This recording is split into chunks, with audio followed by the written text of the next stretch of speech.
अब आपके लिए। आइए अब कुछ खबरों वाले स्टॉक्स की तरफ बढ़ा जाए। चर्चा करी है, थोड़ा सा डिटेल में और समझ लेते हैं। कंचन बताएंगी HDFC बैंक के डिटेल्स। कंचन बताएं।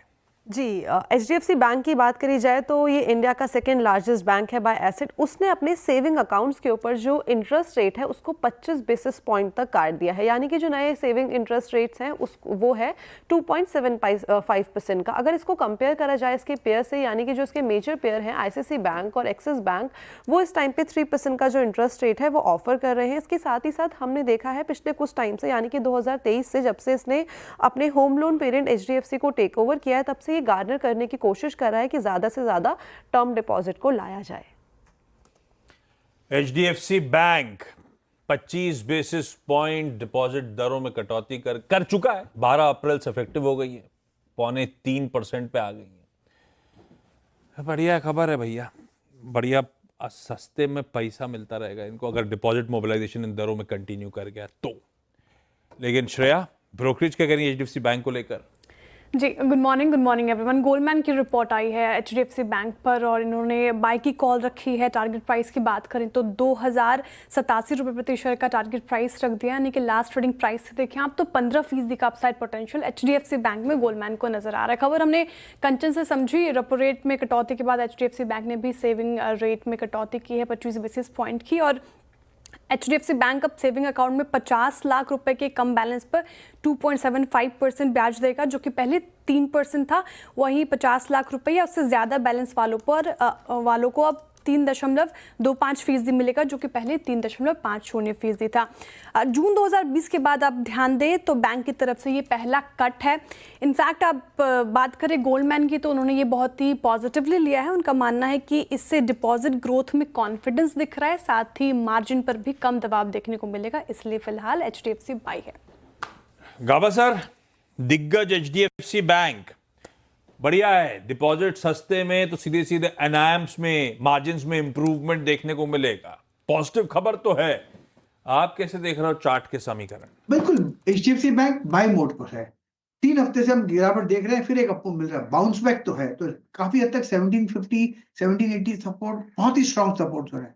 जब भी कोई गिरावट मिलती है बाइंग अपॉर्चुनिटी रहेगा। मेरे ख्याल से 1850 1900 ये एक जोन है, वहां तक जाना चाहिए, और ये स्टॉक मेरे पोर्टफोलियो में है HDFC बैंक। मजे आपके, बढ़िया है। HDFC बैंक पसंद आ रहा है, इन लेवल्स के आसपास एक अट्रैक्टिव अच्छी खबर भी है और पोजीशनिंग भी सही लग रही है स्टॉक की। एक brokerage report InterGlobe aviation Indigo पर, श्रेया पसंद आ रहा है किसी ब्रोकरेज को? क्या बिल्कुल पसंद आ रहा है। देखिए, मोतीलाल ओसवाल की रिपोर्ट आई है इंटरग्लोब एविएशन पर और अपग्रेड करके बाय की कॉल दे दी है। टारगेट प्राइस की बात करें तो 6,550 रुपये प्रति शेयर का टारगेट प्राइस रख दिया है। लास्ट ट्रेडिंग प्राइस जो 5,160 के करीब था, वहां से करीब आप देखें तो 27% का अपसाइड पोटेंशियल मोतीलाल ओसवाल को इंटरग्लोब एविएशन यानी कि इंडिगो में नजर आ रहा है। क्या अच्छा लग रहा है और क्या कंपनी के लिए फायदेमंद रहा? तो जिस तरीके से जियोपॉलिटिकल टेंशन के बीच ब्रेंट क्रूड में नरमी देखने को मिल रही है, डोमेस्टिक में जैसे तेजी देखने को मिल रही है, उसका फायदा कंपनी को होता हुआ दिखाई दिया है। घरेलू डिमांड में जिस तरीके से हमें तेजी देखने को मिल रही है, कंपनी फायदे में रही है। साथ ही आप बात करें फाइनेंशियल ईयर 2025 और 27 में एबिटा और मुनाफे की, तो वहाँ पे भी अच्छी खासी ग्रोथ दिख रही है मोतीलाल को। उन्होंने फाइनेंशियल ईयर 2025-27 में एबिटा को 28% और मुनाफे में 38% का उनको ग्रोथ दिख रहा है। घरेलू एविएशन सेक्टर में जिस तरीके से डिमांड बढ़ती नज़र आ रही है, आप सर्वे भी की बात करिए, जिस तरीके से नंबर्स आ रहे हैं वो साफ ये बता रहे हैं कि जिस तरह घरेलू डिमांड में तेज़ी आई है और कंपनी को साफ फ़ायदा होता हुआ दिख रहा है, इसीलिए ये रडार पे रहेगा। साथ ही कंपनी स्ट्रैटेजिक फैसलों पर भी अच्छी खासी फोकस कर रही है, इसलिए अभी इंटरग्लोब एविएशन आपको रडार पर रखा। बिल्कुल, इंटरग्लोब एविएशन रहेगा रडार पर। और आशीष, मैं नोट कर रहा हूँ आजकल ना डोमेस्टिक फेयर्स ऑलमोस्ट इंटरनेशनल के बराबर हो गए। कितने आगे का भी ढूंढो आप, वो गिरता ही नहीं है। मतलब मैं बता रहा हूँ 18,000 20,000 से कम में कुछ मिलता ही नहीं। मतलब इतना तो मिनिमम आपको स्पेंड करना, वो भी ऐसे सेक्टर्स में जो नॉर्मल सेक्टर माने जाते हैं। ऐसा भी नहीं कि कोई बहुत आपने वो अलग से कुछ चुन लिया जो मतलब बिल्कुल कहीं इंटरनल में है, ऐसा कुछ।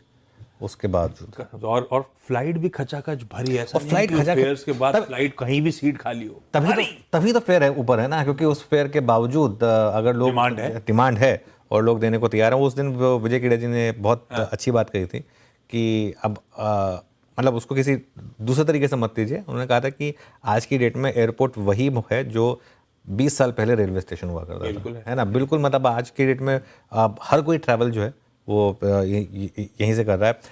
इस पर एक चार्ट चेक लें क्या फटाफट से शिल्पा जी।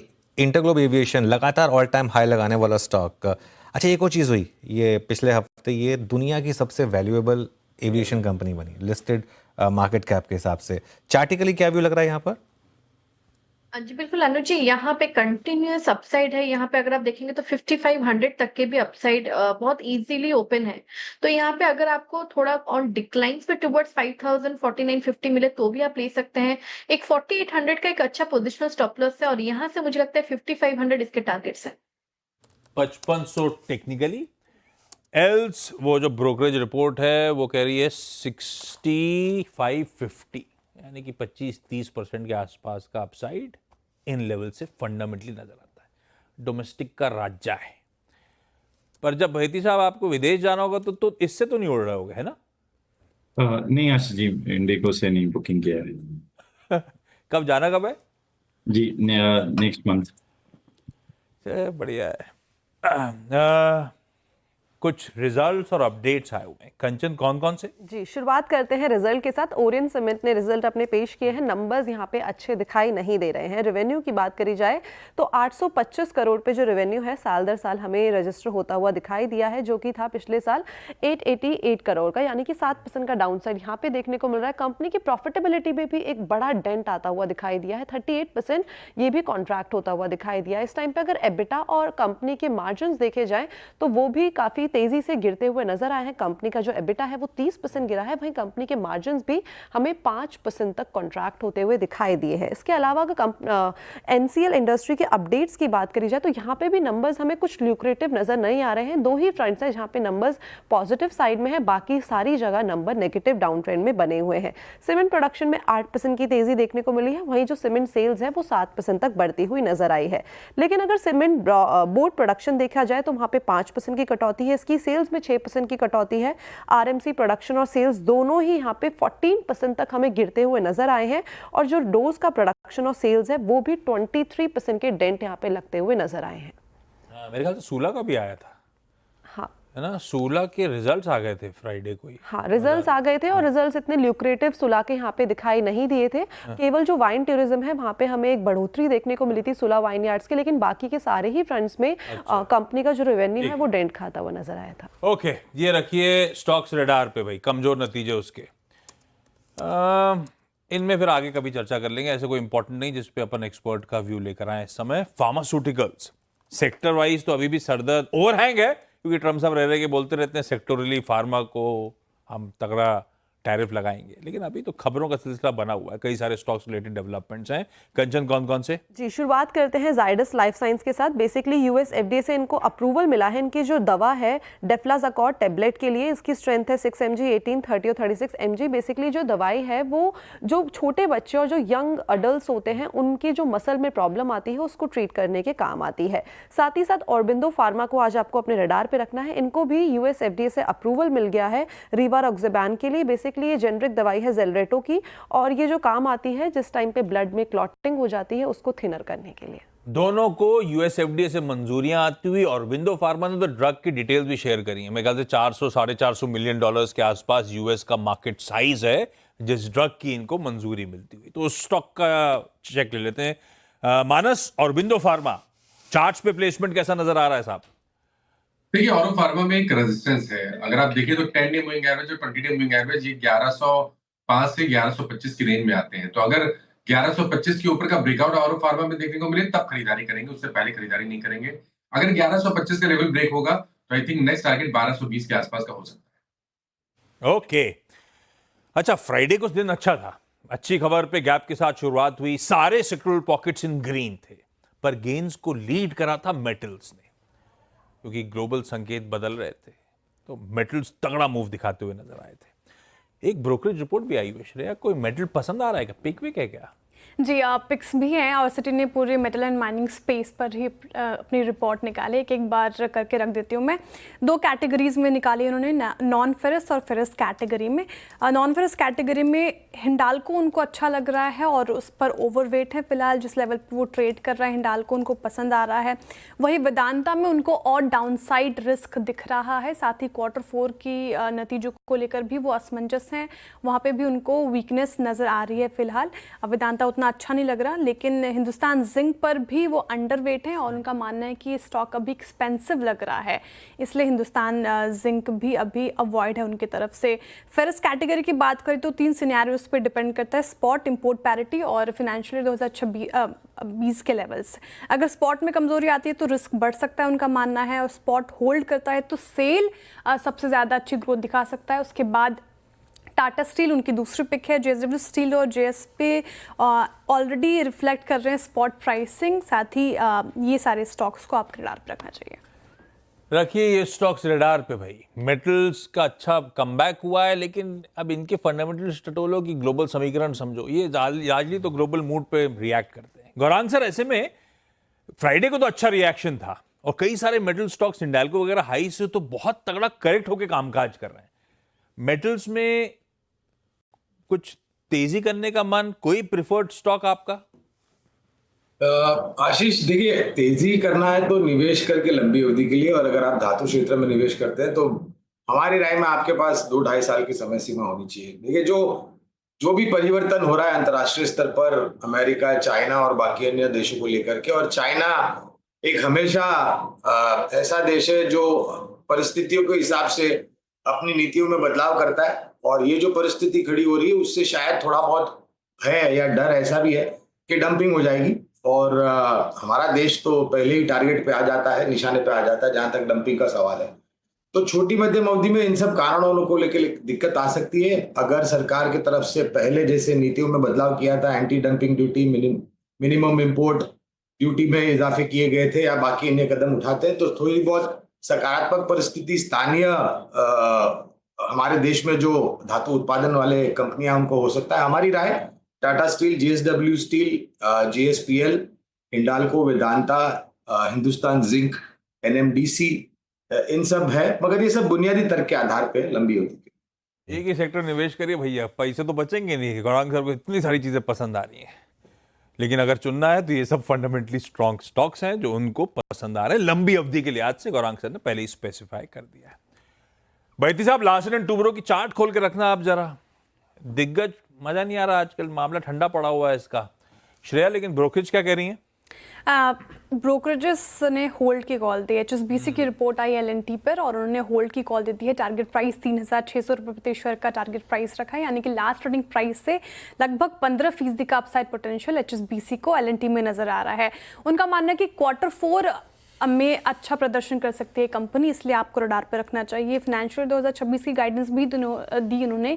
इनफ्लो में 7 से 10% की ग्रोथ गाइडेंस दी है। साथ ही आप बात करें रेवेन्यू की तो फाइनेंशियल 2026 में रेवेन्यू में 15% की ग्रोथ गाइडेंस दी है। इसके अलावा PNM में के मार्जिन में 30 से 40 बेसिस पॉइंट की बढ़ोतरी की भी बात कही उन्होंने, और साथ ही आप उनको लग रहा है कि मार्जिन एक्सपेंशन भी ठीक ठाक रह सकता है कंपनी का, इसलिए LNT आपको फिलहाल होल्ड करना चाहिए। ओके, LNT फिलहाल होल्ड करें। अमित जी, एक बार LNT चार्टिकली बताएंगे कैसा लग रहा है? स्टॉक में पहले काफ़ी स्ट्रेंथ थी, लेकिन ऑफ लेट थोड़ा सा वॉलेटाइल रहा है। जी, अनुज जी, LNT की अगर बात करें तो आपने बिल्कुल कहा थोड़ा सा वीक लग रहा है, बट ऑलमोस्ट एक सपोर्ट जोन पे है। इसका सपोर्ट लगभग 3050 के आसपास आता है। वो टूटेगा तभी यहाँ पे कोई दिक्कतें होंगी, बट इन द मीनवाइल मुझे लगता है साइडवेज टू पॉजिटिव कंसोलिडेशन है, थोड़ा सा बाउंस भी पॉसिबल है यहाँ पे। किसी को पोजीशन बनानी है एकदम शॉर्ट टर्म ट्रेडिंग के लिए तो 3050 का स्टॉप रखें, और गैप एरिया लगभग 3200 तक के टारगेट्स रहेंगे। एग्जाम में सरप्राइज टेस्ट आ सकते हैं। बहेती साहब प्रिपेयर करके बैठे थे, अमित जी को हमने चौंकाया, लेकिन लार्सन एंड टुब्रो तेजी का मन। बहेती साहब, आप अजंता फार्मा खोलिए, अब बाकी सब लोग रेडी रहिएगा भैया। ब्रोकरेज रिपोर्ट क्या कह रही है भाई अजंता फार्मा की? जी सर, जेफरीज की रिपोर्ट आई अजंता फार्मा पे और उन्होंने बाय की कॉल दे दी है। टारगेट प्राइस की बात करें तो 2,850 रुपये प्रति शेयर का टारगेट प्राइस रख दिया है, यानी कि लास्ट ट्रेडिंग प्राइस से 10% का अपसाइड पोटेंशियल अजंता फार्मा में नजर आ रहा है जेफरीज को। कंपनी की बात, रेवेन्यू की बात करें तो 70% रेवेन्यू जो है वो high entry barrier branded generic से कंपनी जनरेट करती है। इसके अलावा आप देखें तो strong geographical mix, solid execution और फोकस्ड स्ट्रैटेजी से कंपनी लगातार डबल डिजिट ग्रोथ देने में कामयाब रही है। फ्री कैश फ्लो भी कंपनी का मजबूत है, इसलिए आपको ये फिलहाल रडार पर रखना चाहिए। कैसा लग रहा है भाई अजंता? हालांकि फंडामेंटली 12 महीने के लिए 11-12% का ही अपसाइड जेफरीज बात कर रहा है, पर चार्ट्स पे समीकरण कैसे बहेती साहब? जी आशीष जी, देखिए चार्ट्स पे तो थोड़ा सा प्रेशर है, लेकिन नीचे के लेवल से बहुत अच्छा पुल बैक दिया। जो 2450 का एक जोन है, एक स्ट्रॉन्ग सपोर्ट एरिया था, और वहीं से स्टॉक ने वापस एक पुल बैक दिया और ऑलमोस्ट 100 रुपीज की मोमेंटम वहां से बहुत शॉर्ट ड्यूरेशन में ही दिखाई है। इनफैक्ट 2 ट्रेडिंग सेशन में हमें लग रहा है इन लेवल्स पे बाय करना चाहिए। 2510 का एक स्टॉप लॉस लगाकर इसमें खरीदारी की जा सकती है। हार्डली 2% का स्टॉप लॉस रखना, और हमें लग रहा है ऊपर में 2690 तक का जोन इसमें देखने मिल सकता है। चलिए शो समेटू, उससे पहले बचे हुए सारे इंपॉर्टेंट स्टॉक्स से न्यूज। कंचन, कौन कौन से? जी, शुरुआत करते हैं जेके सीमेंट के साथ। बेसिकली कंपनी ने 500 करोड़ रेस करने का प्लान कर रही है वाया एनसीडी। जो फाइनल डिसीजन है वो 24 मई को बोर्ड मीटिंग में लिया जाएगा। इसके साथ ही साथ एसबीआई आज आपको अपने रडार पे रखना चाहिए, बिकॉज एसबीआई ने अपना जो रेपो लिंक लेंडिंग रेट है उसको 25 बेसिस पॉइंट्स तक इसमें कटौती कर दी है। जो नया रेट है वो 8.25% का है, यानी कि लोन लेना अब और भी सस्ता हो जाएगा for existing and new borrowers. Macrotech developers आज आपके रडार पे, बिकॉज जो भाई हैं अभिषेक और अभिनंदन लोधा, उनके बीच में जो डिस्प्यूट चल रहा था ब्रांड को लेके, वो रिजॉल्व हो गया है। लोधा ब्रांड का पूरा कंट्रोल अभिषेक लोढ़ा के पास आ गया है और अभिनंदन लोढ़ा अपने ब्रांड हाउस ऑफ अभिनंदन लोढ़ा का एक्सक्लूसिवली ओन करेंगे। साथ ही साथ टाटा पावर आज आपके रडार पे, बिकॉज एनटीपीसी के साथ मिलकर कंपनी ने 200 megawatt renewable energy project develop करेगा। प्रोजेक्ट 24 महीने में कंप्लीट होगा और हर साल 1300 एमओयूज का इलेक्ट्रिसिटी जो है वो जनरेट होता हुआ दिखाई देगा।